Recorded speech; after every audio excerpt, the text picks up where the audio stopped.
Hi everyone, welcome so much for joining us on this Monday afternoon here in the UK. We have three wonderful filmmakers who will be joining us for the Los Angeles Liftoff Film Festival Filmmakers interviews. I'm Natalie, this is Charlie, who's recently joined the Liftoff team, and this is Rupert. He's asleep on my lap, so I do apologise if all of a sudden he starts barking or does something crazy. Blame Rupert. Cool. So we have three filmmakers who are joining us today.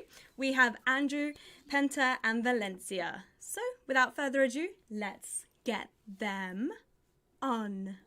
Dun, dun, dun. Hi guys, thank you so much for joining us. Hey. Hello. So these are our wonderful filmmakers who have films in different programs across the Liftoff program, across Los Angeles Liftoff. So why don't we start with you, Kelly? Why don't you introduce yourself, tell us a little bit about your film and what inspired the story? Definitely. Thanks, guys, again for having me. My name is Valencia Kelly. I go by Kels most of the time. And if you guys are my friends, you can definitely call me Kels. My film slash mini episodic series is The Resistance, which number 65 on New Voices Shorts 2. Cool. And what The Resistance is about is basically a civilized world dangles on its last thread before descending into total chaos from the rise of the New World Order. And the star of the film is Zuri Martier, and she's basically carrying on the mantle from what her husband has started, and find out later what happens to her husband. Nice. Well, I can't wait to find out a little bit more about this film and the process behind it. But before we do that, let's find out from the other filmmakers and their projects as well. So Andrew, what's your film about? Cool. So I'm Andrew, Brooklyn-based, and the film is also based in Brooklyn. So logline, we wrote a tapestry, the spiritual, the material, and the digital. On the hottest day of summer, the neighborhood is boiling. Yeah. The film called It's Always Been You.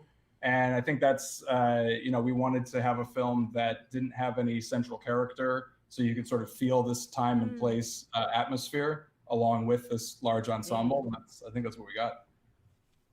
Cool. Very cool. Well, again, I look forward to finding out more about that. And it's cool that all three filmmakers here are... Oh, actually, you're not. I was going to say everyone's based in America, but Panta is based in Vancouver. So I almost got it wrong. That's such a British thing to say right there. Everyone's in North America. North America. We're all in North America, yeah. Cool. Why don't we find out a little bit more about your project, Panta? Hi everyone, my name is Panta Mosley, and that's like Santa with a P. That way maybe you'll remember. I'm based in Vancouver, BC, Canada, and my film is called Happy Ever After. That's the English title, and the Japanese title for it is Shiawase ni. And the film is based in Japan, and Happy Ever After is a story of forbidden love in Japan when sparks fly between Panise and Miyuki at a house party. And it turns out that Panise is a visiting English teacher at the same school where Miyuki is a transfer student. Dun, dun, dun. Yeah. And so the film just unfolds an emotional journey for the two women as the trials and tribulations of a modern, unconventional love in a traditional society takes their toll. So that's basically a battle of morals and what do they do? Do you or do you not? For the two young ladies. Again, I can't wait to find out more about that. This is just a reminder though, the chat room is open on the YouTube chat there. So if you are online and you are interested, please do ask our filmmakers any questions and we will pass them on. Cool. So we're just going to move over to the more radio style. Today we'll be flicking between both of them. So we're moving over to that now. And here you are. Here's your lovely headshots. Here you can find out which program their films are in and their film titles. So do go and check them out. But let's start with Kelly. Let's find out a little bit more about your project. What did you face when you were making it? Were there any problems that you had to overcome during the production? Or we could word it as, what problems do you face as a filmmaker in today's society? 2 big questions, but start with however you wish. Oh my goodness. Yes.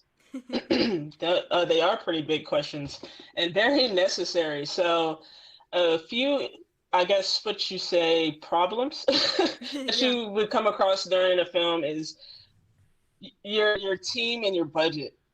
And you definitely want to have a good team. For me, I had a great partner in making the film, and sometimes things don't go as planned. To be honest, we did this back in 2016, and it's just now getting done and out to be released. So that's a big deal. Like finding the right team that can see a process all the way through. That is very important. And we basically did it on a little to no budget, to be honest. And it's pretty good quality, if you ask me. Absolutely. Just finding the right team. I'm gonna make that the main thing, because you need everybody on board to see it all the way through and meet a deadline. Perfect. Yeah, absolutely. It's interesting you said that the film, you started it back in 2016. It's obviously now 2020, so it's taken 4 years to complete. And finding a team is super, super important. Were there any parts of that team that you felt were the strongest parts, or where were people, I don't want to say letting you down, but where were the struggles coming with finding your team? Mainly, communication in any relationship is very important. Romantic, film. So a lot of times things happen in life and you're not able to continue as you started. I think that has been a big thing, but it's a focus that you have to see a vision all the way through. Yeah. So I would say that just from beginning to end, if you have the right team that sees the vision that you have, then you won't have any problems. And that's the problems that I came across in the learning experience for me. Yeah. How did you approach putting that team together, Kelly? Are these people that you'd worked with before, or people that you knew, or did you go out there and find the people that you thought were kind of right for the job? So I initially came onto the project as an actor only. So I was trying to do a monologue for something. And what happened was I couldn't find a monologue that I felt comfortable with.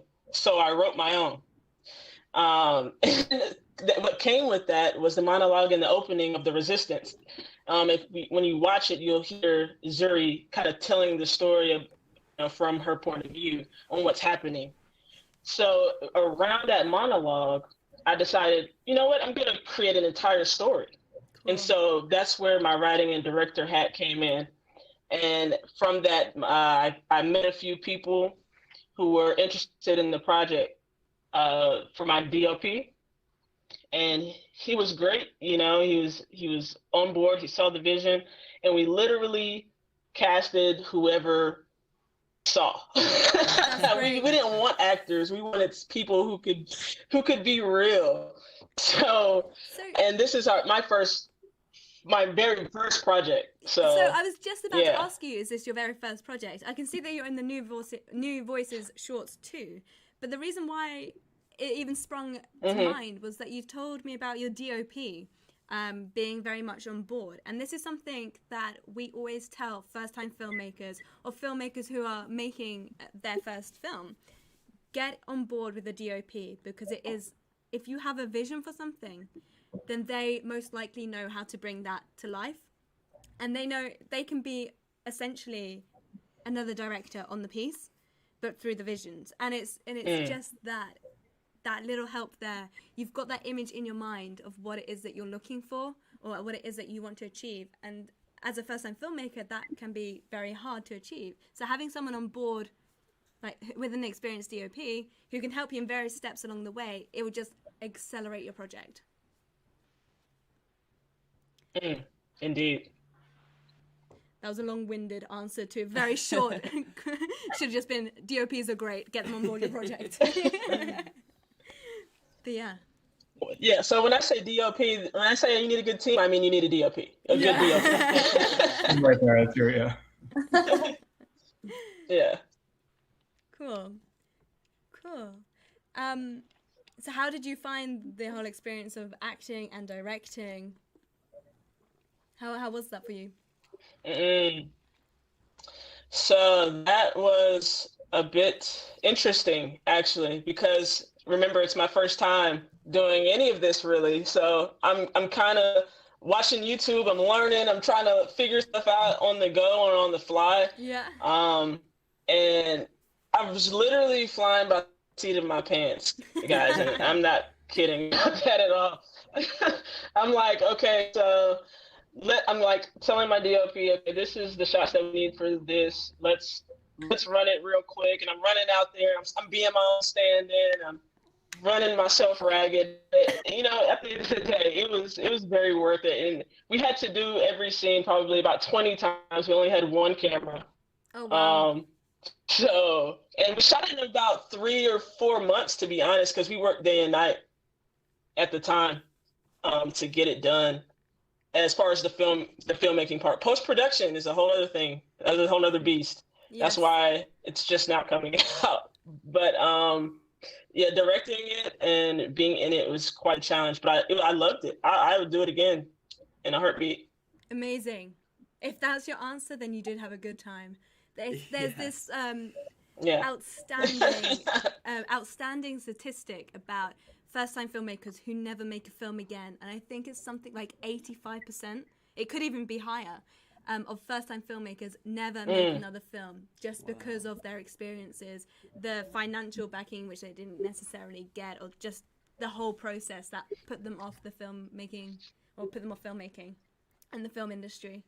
So I'm really happy to hear that you're not just one film and that you got lots to tell and that you are excited about that next project. Cool. Thank you so much. So the film is currently doing the festival circuit. How have you found that? What's the success been for you? You guys are actually my first yes, to be honest. So I'm really excited. I don't know if you can tell it in my voice, but I really appreciate the opportunity to put The Resistance out. It's action-packed. There's so much more story that I haven't even released yet. It's about 22 minutes, episodic, very mini series, so about 5 to 6 minutes per episode. But there's still a lot more to share with you guys, and I appreciate you guys being our first yes. Nice. Fantastic. That's really cool. There's actually a question that's just come in through Ollie Anderson, who asks, was there a best tip you learned about improving audio quality? So obviously sound is a massive thing when it comes to film. What did you learn about that when you were making your first film? So what I learned was that you need audio because we didn't have any. So everything that you hear is ADR. ADR, wow. And so that is an audio put in After Effects. Wow. So I learned that I need to have a sound team on board. Was that the plan from the beginning, or was that something that you discovered you needed to do during filming? That definitely became an afterthought. That was an afterthought. As we were filming, which I would add to my challenges, as we were filming, I was like, on the playback, I was like, man, I can't hear this. What are we doing? How do we fix this? And my DOP was like, you know what? I got it. This is what we have to do because we've done too much already to go back now. So, and then he came up with the ADR, and I was like, okay, this is what we're doing. Don't do it again, but this is what we're doing now. So, yeah. When it comes to film festivals, having crystal clear audio is exactly what you need. We can deal with slightly imperfections when it comes to visuals, but the sound needs to be pristine. Because if you're in a cinema and you're blasting it through a massive PA system and you've got wind coming through or muffled audio, it just does not look good. So moving on to your next film, that is the one area I would highly recommend investing time, investing in people who know that craft to get your project to that next level. For sure. It's heartbreaking. It's heartbreaking when you see a beautiful Trust film me, come through. I'm on it. You're on it. Good. All right, cool. I'm going to swap us back to the video, and then I want to find out a little bit more about Andrew's project. So, Andrew, why don't you tell us more about your project and the hurdles that you had to overcome? Sure. It actually sounds like Kelly and I are in a very similar situation. Oh, cool. Being shot in 2016 Oh. and only now. And I would say that the challenges were probably the exact same thing. It's sort of like, where are you going to get your budget from? How do you sort of organize your shoot? What's your schedule going to look like? All those essential things. But if you are micro budget and you can't really buy people's time outright for months, you're going to have to deal with when are they available and when can they shoot with you and when are people able to meet up. So we probably shot maybe 1 day a week, maybe 2 days a week over the course of like 4 or 5 months kind of a thing. And I think that it was mostly written before we went into that process, but it was heavily rewritten throughout to sort of respond to what was going on at the time, because I wanted it to be a present piece. So sort of be this like period piece, but we were right there in that moment trying to find what are the sort of highlights of this year that make it feel like this year. And so that process kind of just lent to, finding actors who fit these parts and let's write the part around them, all that sort of stuff. Wow, that seems like such a long process. Well, we took, this again to the sound point, we took about a year just doing the sound and post.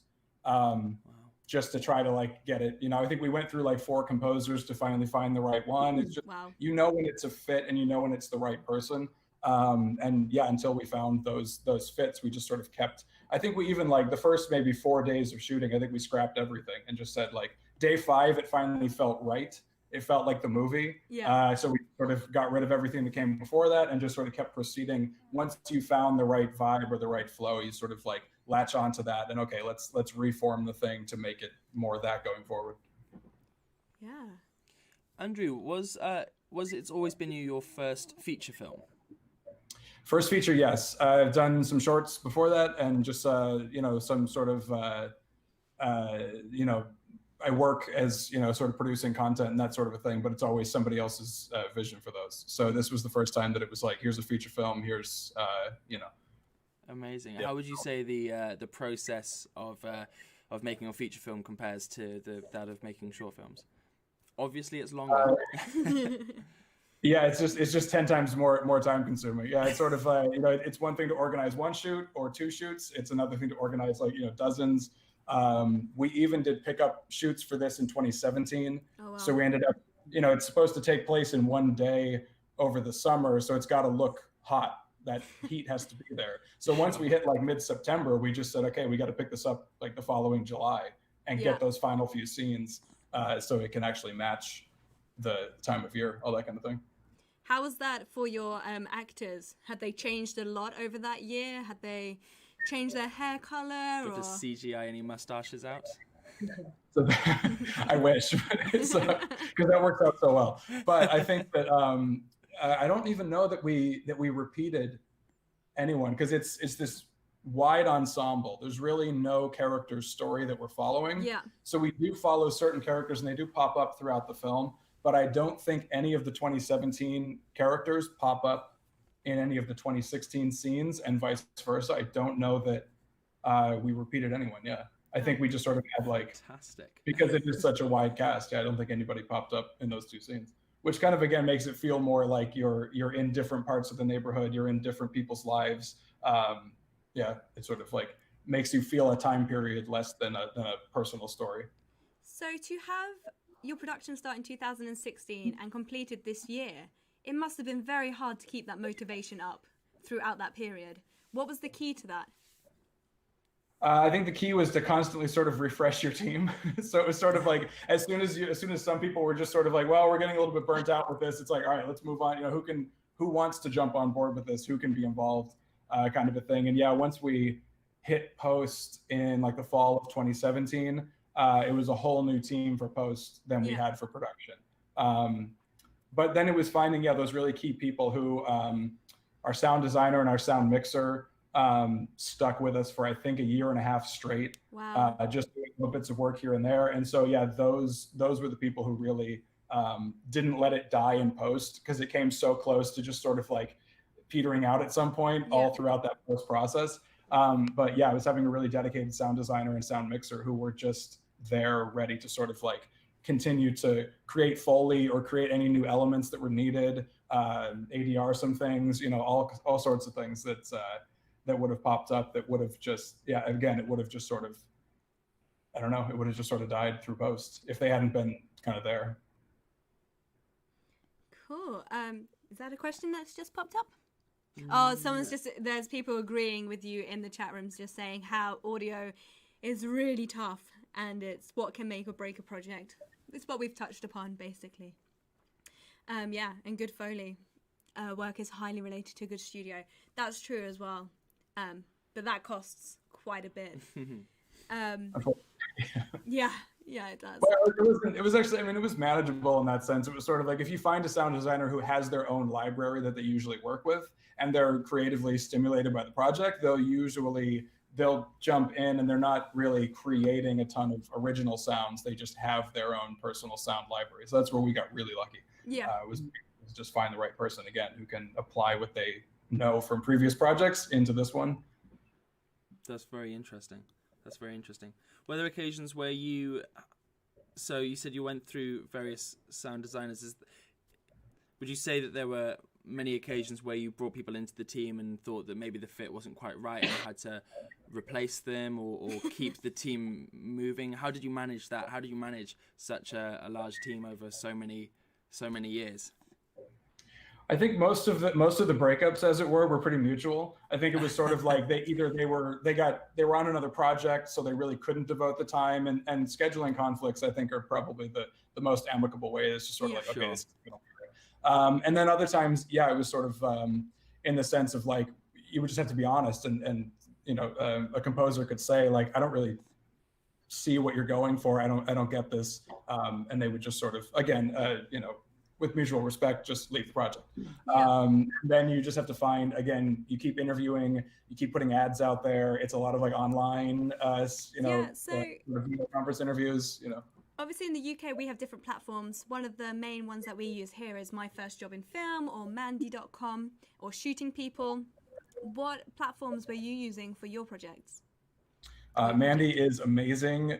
I can't plug Mandy enough. I found so many great people via Mandy. And they're really hands-on as well. Like even the Mandy team has reached out in the past just to be like, how can we help you more? We see you're posting a lot of ads. Like, what can we do? So they've really been a great sort of partner in finding talent. We use, I think, backstage.com for the actors. And then beyond that, it was it was down to like Reddit posts and stuff like that. You try to find somebody just like posting in the Filmmakers forums, just being like, is anybody Brooklyn based? Are you free this weekend? And do you want to AD this shoot or something like that? And like without fail, somebody would pop up. And if they were psyched about the project, they would stick with it. And if they kind of felt like, okay, I'm not really into this, then they would sort of move on to other projects. Awesome. Cool. Just from a narrative perspective, you're talking about how you chose not to have any kind of central characters. What was the inspiration behind that? What took you down that path? I think it was feeling that a personal story would overshadow the feeling of the time period, that kind of a thing. So it's almost like if you don't have someone you're personally following, then you're starting to, instead of really trying to do a character study about that person, even as a viewer, you're not trying to study those people. You're more seeing their similarities, and you're seeing what are the things that are binding them together. Okay, I see this person and they have a similarity to that person. And as you go, I would hope that the viewer then realizes that the cohesion is like time and place. So they're all living in the same time period, they're in the same place, and that's what's sort of binding them all together. And they're all sort of talking about the same things, they have the same things on their mind. It's because that's the hot topic of the day. So it's that feeling that, the now is like the glue sticking all these people together. And I think that if there was any character who overshadowed the others, then maybe you wouldn't feel that, or the audience wouldn't discern that, like throughout the course of the movie. Would you say that's a very New York kind of feeling? I've never been to the city myself, but I know that's kind of how London feels for me. Yeah, I think that's probably the biggest thing that inspired the film. Yeah, is that in New York you end up traveling a lot, public transit alone. You're walking around the city by yourself, and what do you do but just take it in? You sort of absorb it as you go, and you pass by someone, and maybe they just had the best day of their life, and you just hear them having a conversation for a few seconds even, and you can feel their elation. But then somebody else is walking by you, and maybe they just had the worst day of their life, and you feel that too for a second. So you sort of feel all these different people's stories just for a moment, and then you sort of move on. Yeah.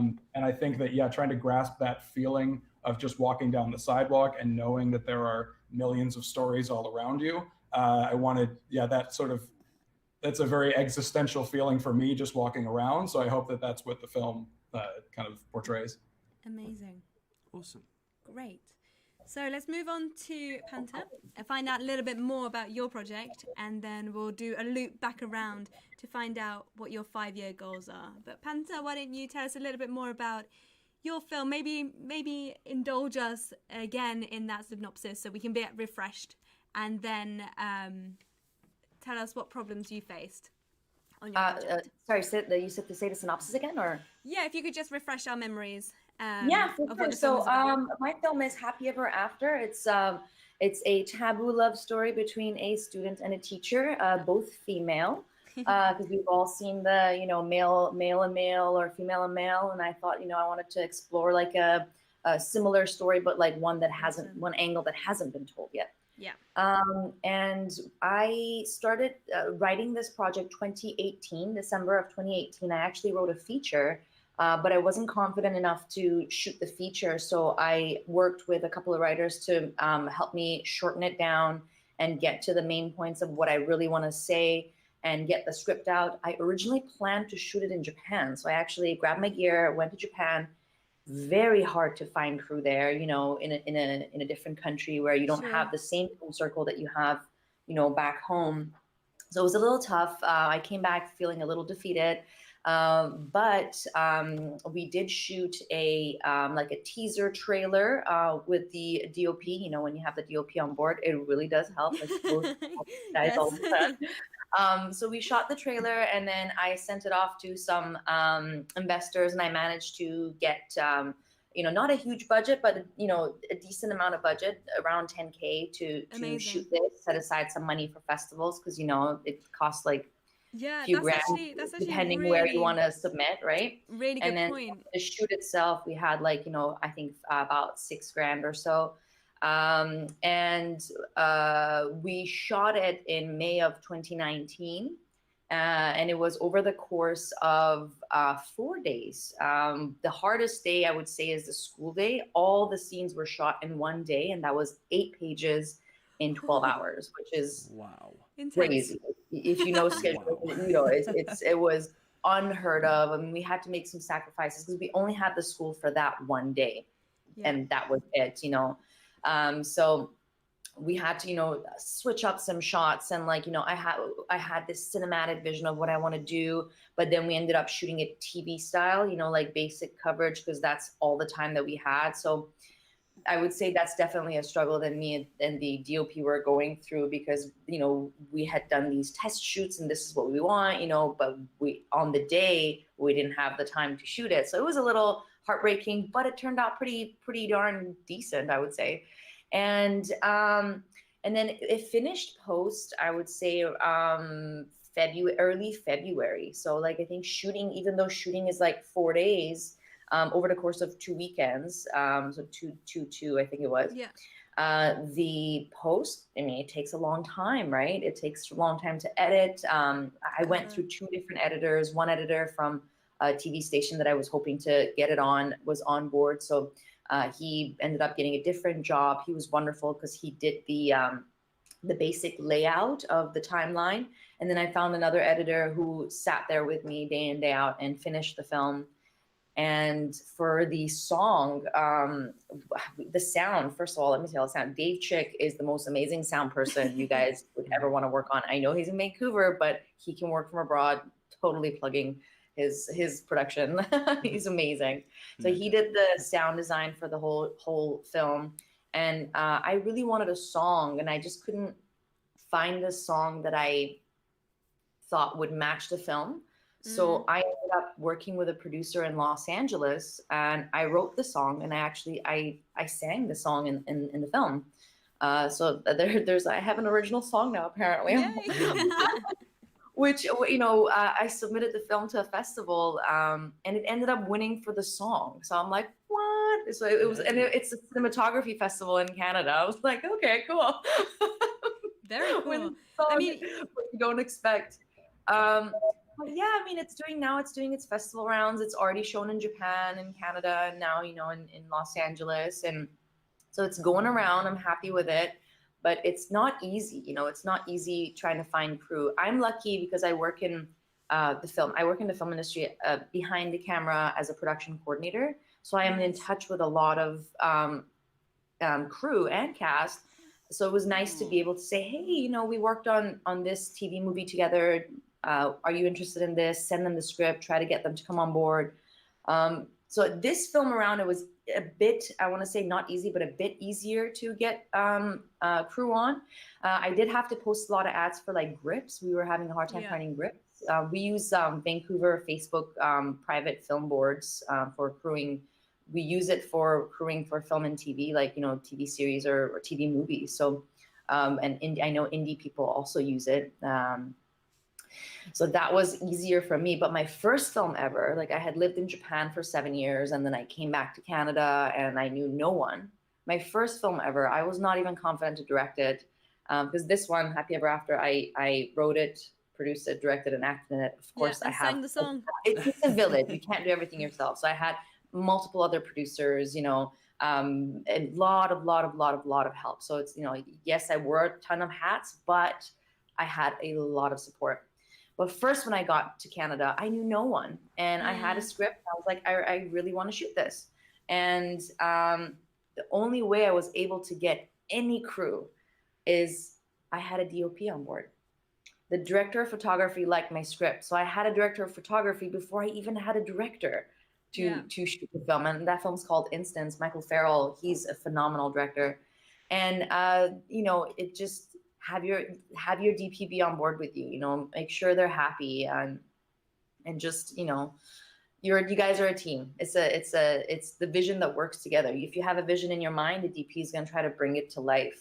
You know, the whole team is working for the same goal. That's what I tried to say earlier. I just went the longest way around saying that exact point. It's all about teamwork. Exactly yes, that. And yeah, absolutely. And I also agree with the point that sound is everything. Like you can mess up something in video, you can try to cover it, or people will forgive it a little bit more with eyes, but sound, you cannot. And you know, we also had to do some ADRs as well. So, you know, to make sure the sound sounds perfect. You know, especially with some of the scenes outdoors, because there's wind or there was kids in the background. We couldn't get them to be quiet because there was some areas we didn't have permit to shoot. Oop. It happens. Probably neutral across the board. In the public area, we were very, very like, you know, skeleton crew. So it was just we had like the mics here, and then we had like the camera way back. So it was, you know, if people walking by, they don't know, you know, that we're shooting because it's so hidden. But, you know, cool. It's a secret. So we've got another question here from Ollie in the chat. He says, did your DOP assist with the storyboards, or did they come in after that? For mine? Yes. I have worked with this DOP before, so and we had a vision of what we wanted to do. So instead of we had some scenes storyboarded before. We had a storyboard artist, but most of it was shot list. So we had a shot list of what we wanted, but some specific scenes, like there's a kiss scene, so we wanted that shot listed. So we had an artist come in and like, you know, do the angles that we were thinking. And my DP has a program where like, she will just like write where the camera movements go, where I say, this is where I want to see, this is where I want to see. And then, this is where I want the wide to be. And she would just have like her camera movements like on her app, just kind of drawing it around. So it was like a teamwork effort, definitely. But I had a very strong vision of what I wanted. I usually always storyboard what I want to see.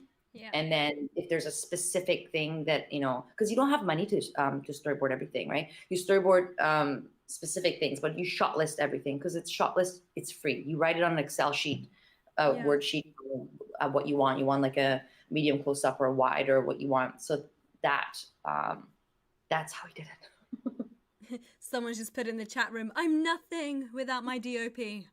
That was really dramatic. I'm sure they didn't mean it that dramatically, but sure. DOP is everything. Michael Sharkey is a phenomenal DOP. We actually worked on another short together. It's called Pass the Salt, and we happened to get it onto CBC Channel and Air Canada. Amazing.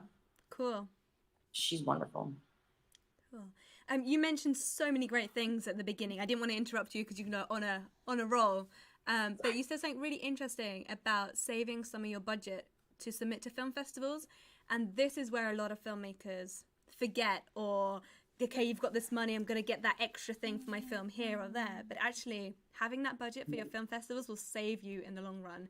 And we actually have money for contingency. Accidents do happen. Yeah, exactly. You have somebody break into your truck and steal gear. That has happened on a different shoot.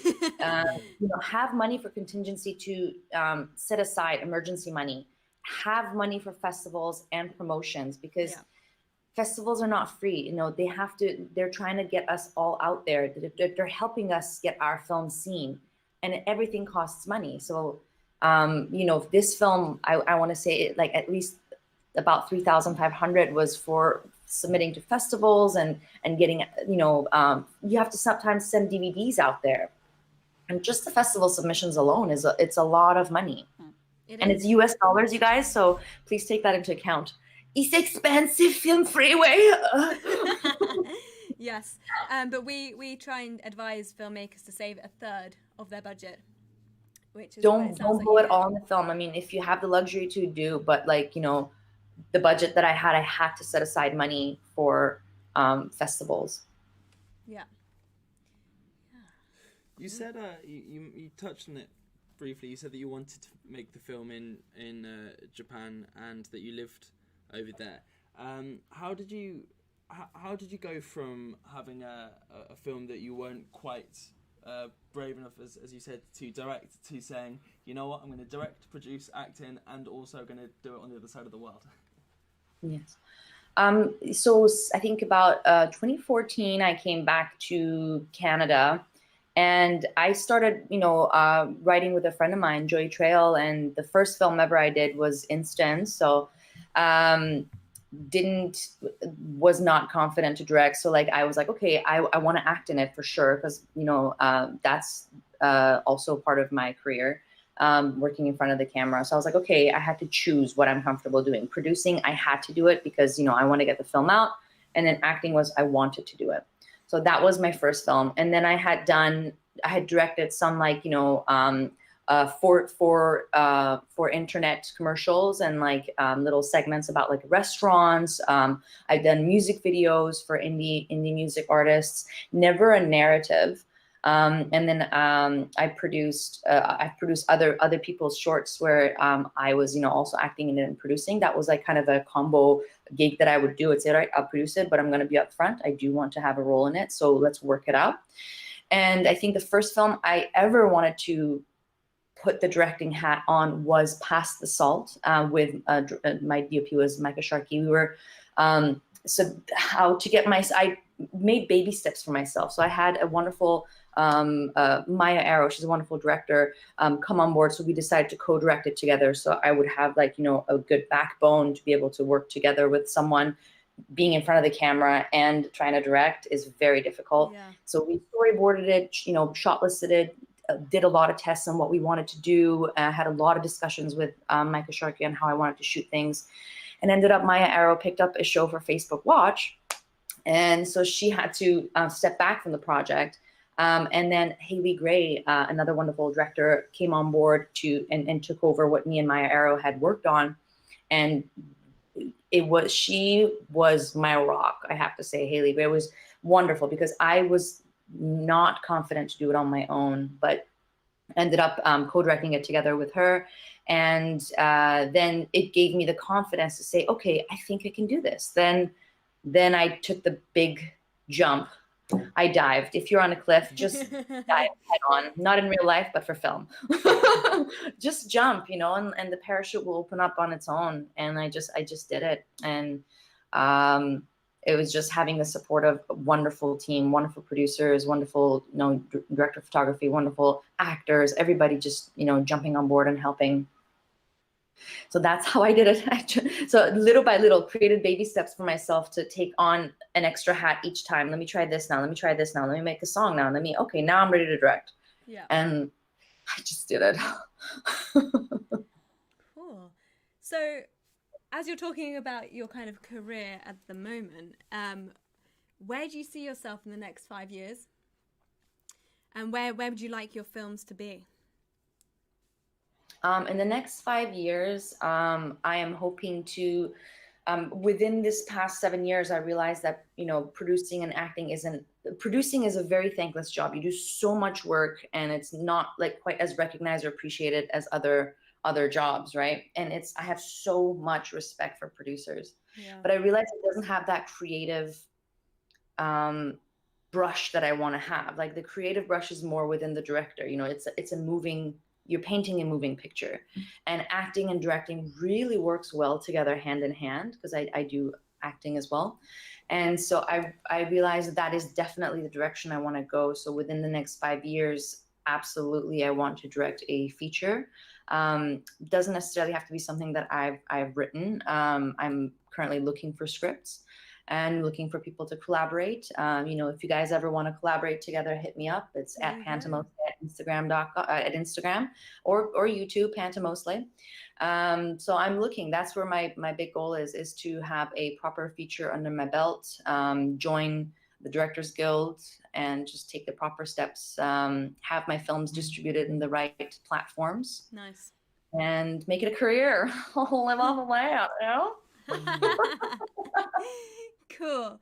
Well, I wish you all the best, and I'm sure you will make that feature, and I'm sure you'll be making lots of great connections along the way. Thank you. Cool. Thank you. Andrew, same question goes for you. By the way, we're back on video now. So Andrew, same question goes to you. Where do you see your career going in the next 5 years? I hope it's kind of a lot more of the same, which is being able to sort of like split time, with paid projects as well as with completely independent micro budget things happening. But then, my hope is budgets. So there's about 2 scripts in the till right now that would require major budgets. So it's finding funding for those, as well as 2 that would require no funding. So it's sort of like whichever light's on fire first, it's like I'll dive.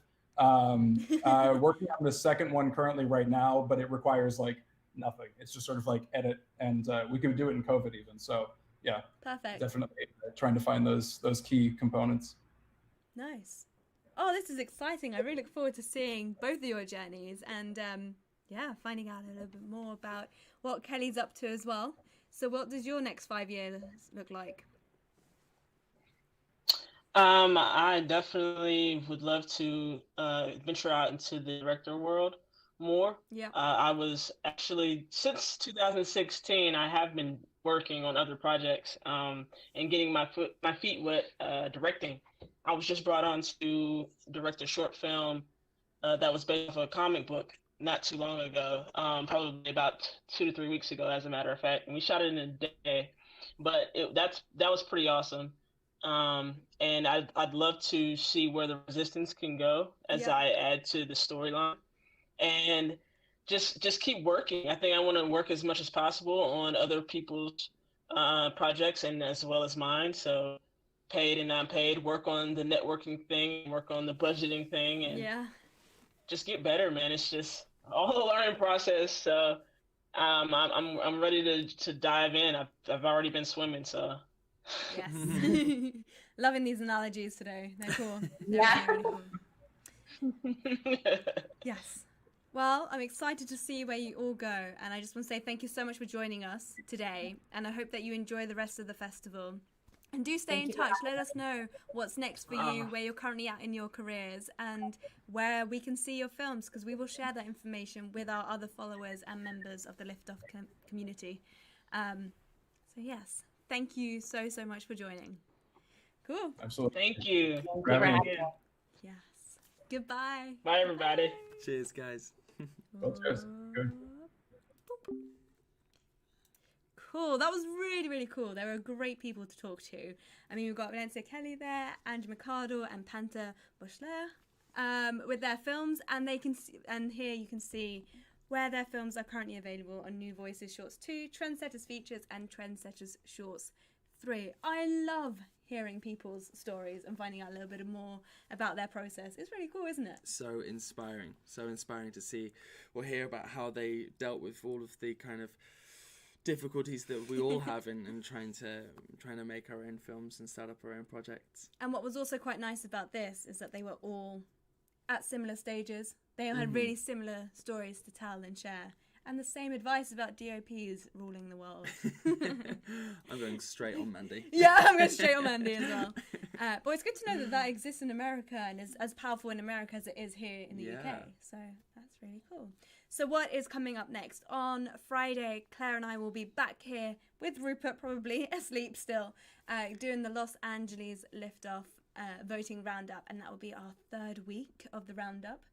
Votes are flying in left, right and centre, which is awesome to see. And then the following Monday, we'll be getting 3 other filmmakers back on here to join Charlie and Claire for a filmmaker interview. So if you are interested in being interviewed and you are taking part in the Los Angeles Liftoff Film Festival, let us know. You can comment below on the videos or in the live chat on Friday, and we will do our best to get you on. Thank you so much for joining us. That is all.